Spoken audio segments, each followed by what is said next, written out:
have head women's track and field coach Megan Woloszyn, along with Samantha and Maggie Martin. Both of our student athletes today qualified for NCAA Division III Indoor Championships. Maggie in the weight throw and Samantha in the pole vault. So, Coach, if you could just start us off, your thoughts on the season and these two young ladies who have qualified for nationals. We've had a great season with both of these ladies. Both really hard workers. This is the first time that they've qualified for the NCAA Championships, so it's really exciting to take them along this weekend. It'll be a lot of fun, a good experience for them. But both have broken the school record this year, which is also kind of cool. Sam in the pole vault 12.2 and Maggie through 17.04 in the weight throw. It'll be more controlling nerves and getting them prepared since it's their first time, but it should be a good experience and we should have a lot of fun. There's also two others that qualified. Another woman in the pole vault, Shannon Burke, and Anna Bright in the mile as well. So we'll have a good little group going this weekend. Coach, what would you consider your performers' chances at nationals? I mean, what are you looking for to get out of them?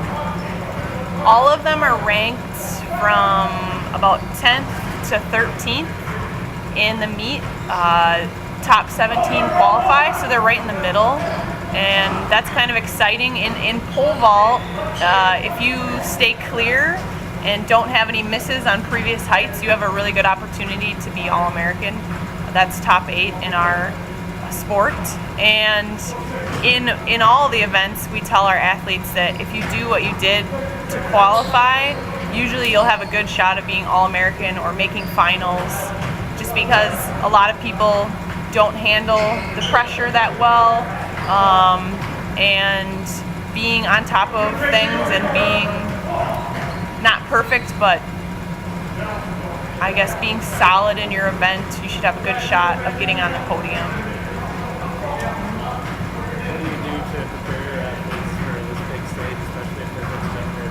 How do you get them? Well, I like to tell them everything. We go through the order of events, what's going to happen when they get there. We're leaving tomorrow, but on Thursday we'll go and check out the track. They'll get to practice in the facility and get used to it, get comfortable with it. We'll just try to pump them up, try to make it an exciting, fun thing. No pressure. Just qualifying for the meet is something in itself. So we're just looking to go and have a good, fun trip and see what happens. Samantha, maybe can you talk a little bit about your expectations? Well, this is a big surprise for me. I have PR'd very, very big so far this indoor season.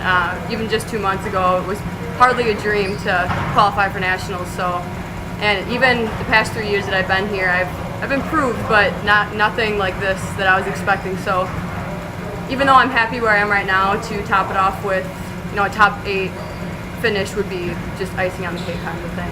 And being a senior, I know it's kind of the last chance that I have, even though we do have outdoor, but just got to give it my all, and if I do that, I'll be happy with it. I qualified for nationals, I guess, in the first meet of the indoor season. So I've been kind of looking at this whole experience this whole time, and considering where I came from, I had surgeries when I was a freshman. I mean, we've had some coaching difficulties. I mean, it's really an honor to be able to make it at this point. And I'm really excited to give it my all.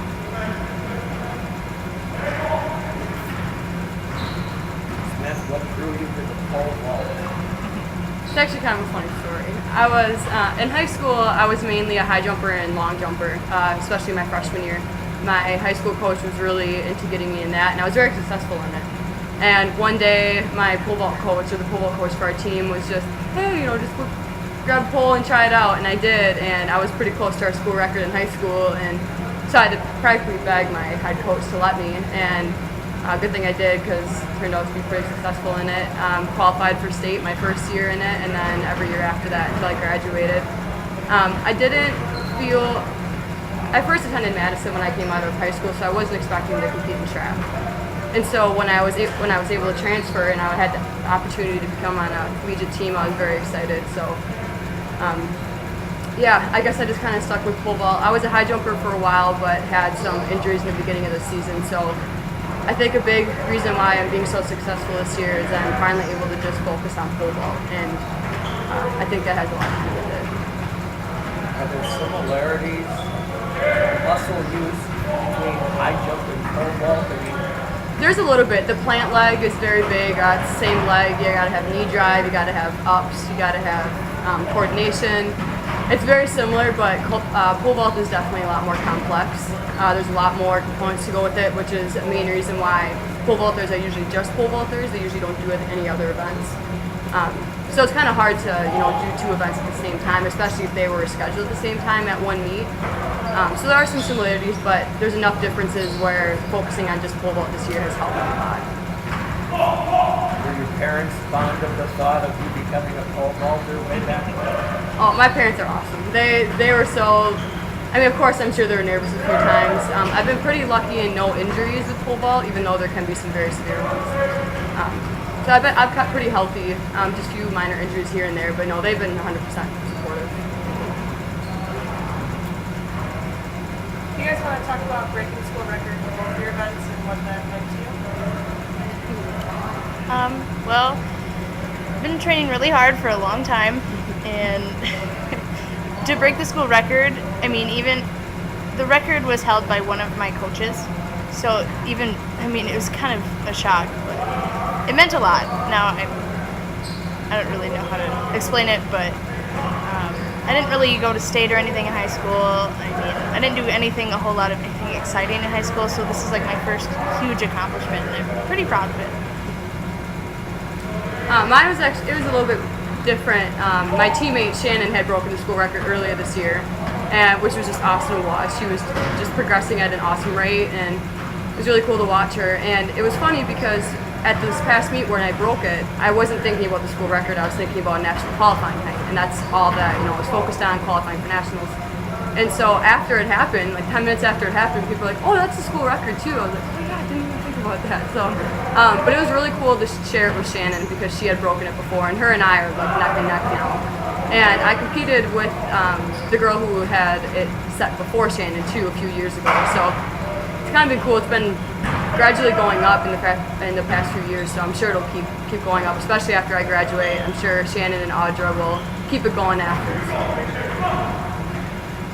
Maggie actually I saw a tweet from your mom, and she said, "I'm a proud mom with 2 daughters qualified for the NCAA National Track Championships this weekend." Talk a little bit about you and your sister both going to nationals. Well, I have a twin sister, and she throws for Oshkosh, and I've watched her go to nationals since she was a freshman. So I've been there for every national that she's been at, every one she's competed at, indoor and outdoor, and the fact that we finally get to go together and we get to share the experience is unreal. I'm pretty excited. How close your mom to you on Twitter? Yeah. I don't know what she's doing on Twitter. She kind of does her own thing, so pretty cool. Any other questions? Ladies, thank you very much. Thank you.